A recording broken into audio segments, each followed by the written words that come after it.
Good morning, everyone. Hope you are all doing well today.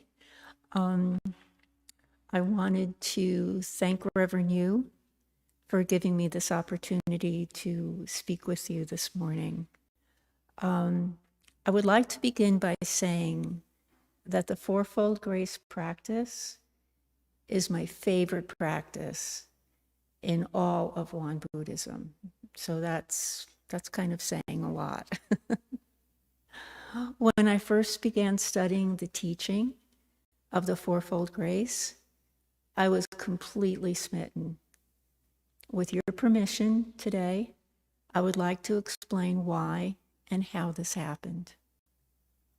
Grace in Won Buddhism is a core expression of the interdependency and interconnectedness of everything. It was expressed by Soto-san based on his own awakening to the truth that nothing can exist without being interrelated with everything else. Each being in the universe is related to and indebted to other beings for their existence. With regard to human existence, all things in the universe, and that means everything, are classified into 4 groups and are known as the Fourfold Grace.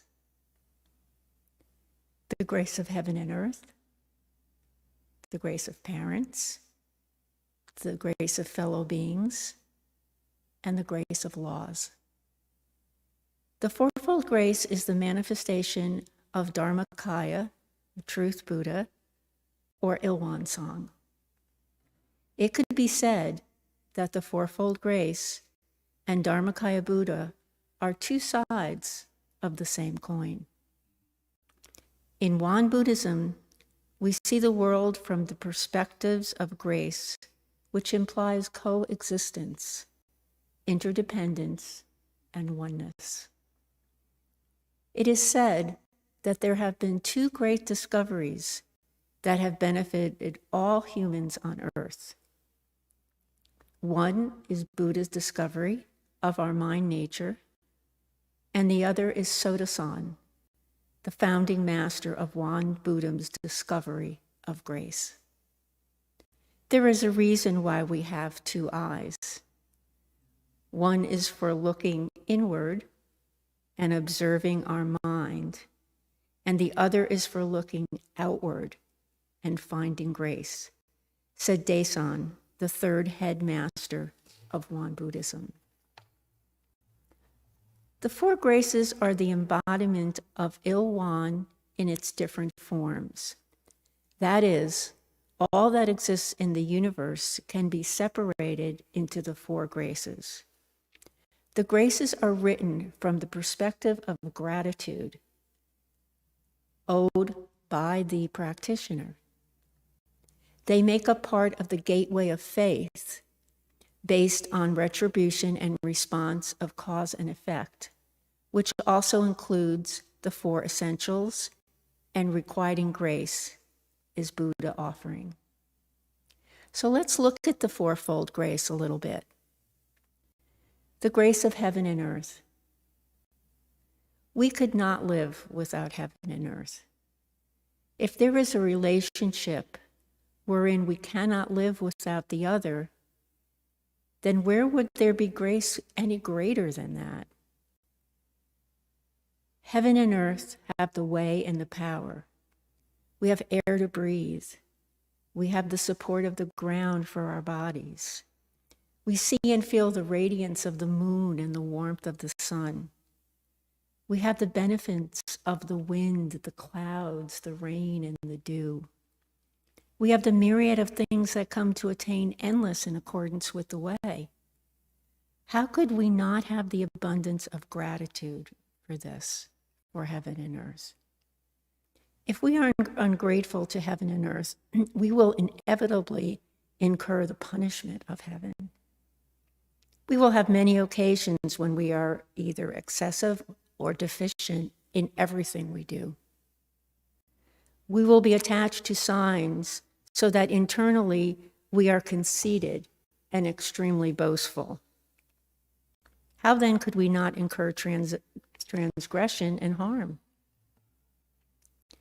As I watch and experience the suffering our Mother Earth is feeling now, I cannot help but feel a great sadness. I feel that she is being destroyed and being ripped piece by piece as we experience her destruction and devastation. The only hope I have that it is not too late to save her. Without her, we are doomed and lost forever. We need her, and I pray for her every day. The grace of parents. We would not be here without the grace of parents. The great grace of giving us birth and raising us and teaching us the way is why we owe a great debt of indebtedness to them. They raise and protect us and teach us human duties and responsibilities, guiding us in human society. How can we show gratitude? If our parents become ill, sick, or losing their mental capacities, we should care for them lovingly. If our parents are no longer living, we can show gratitude by assisting the helplessness parents of others as if they were our own. I think this is a wonderful way to honor the memory of our parents. The grace of fellow beings. Could we live alone on a planet that has no people, no animals, no plants? We need fellow beings. If we are ungrateful to fellow beings, then we will all hate and dislike one another and become mutual enemies. There will be quarrels between individuals, ill will between families, hostilities between societies, and no peace between nations. And this will become a world at war. Sound familiar? The grace of laws. We could not live in tranquility and order without laws that regulate self-cultivation for individuals, domestic affairs for families, social order for families and societies, national order for nations, and global order for the whole world. We need laws. Laws enable us to live peacefully by removing injustice and promoting justice through distinguishing right and wrong, benefit and harm, and by thus maintaining tranquility and order. Master Tayson said, "There is no better life than to discover grace and live in gratitude. There is no lesser life than to discover harmfulness and live in resentment."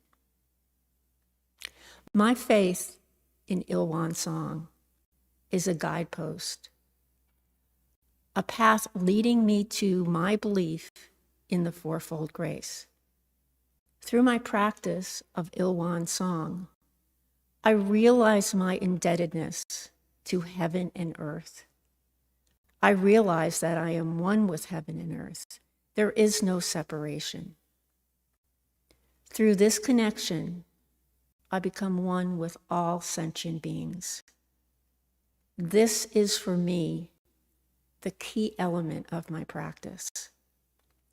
When I look at someone who is homeless, I see myself as someone without a home. When I look at someone who is hungry, I see myself and feel the hunger pains in my stomach. When I see an animal suffering and in pain, I feel that I am that animal, and I feel the suffering and pain. We are all the same. Because of this, I am grateful that I have this special connection to everything and everyone. It develops my empathetic compassion for the world. I have also come to the realization that even if my compassion and love is not returned in kind by someone, it does not really matter to me. I do not look at sentient beings or myself differently as we go through the cycles of sickness, old age, and death. Whether events are fortunate or unfortunate, I have faith that events are what they are for a reason, that I may not be aware or understand at the time. Before I began my Buddhist practice, I did not accept this idea at all. I was angry, frustrated, and would sink into a depressive state and go down the rabbit hole for various lengths of time. I would cocoon myself and dwell on the situation over and over again, thinking that I would come away with a new conclusion. Of course, that never happened. The conclusion would always be the same, regardless of my reaction to it. Because of my practice, I have come to a state of acceptance and gratitude that permeates all my choices, all my interactions, and my daily life. This is my faith in the Ilwan song. This is my practice. Thank you so much for your time and attention, and I hope you all have a blessed and wonderful day today. Thank you.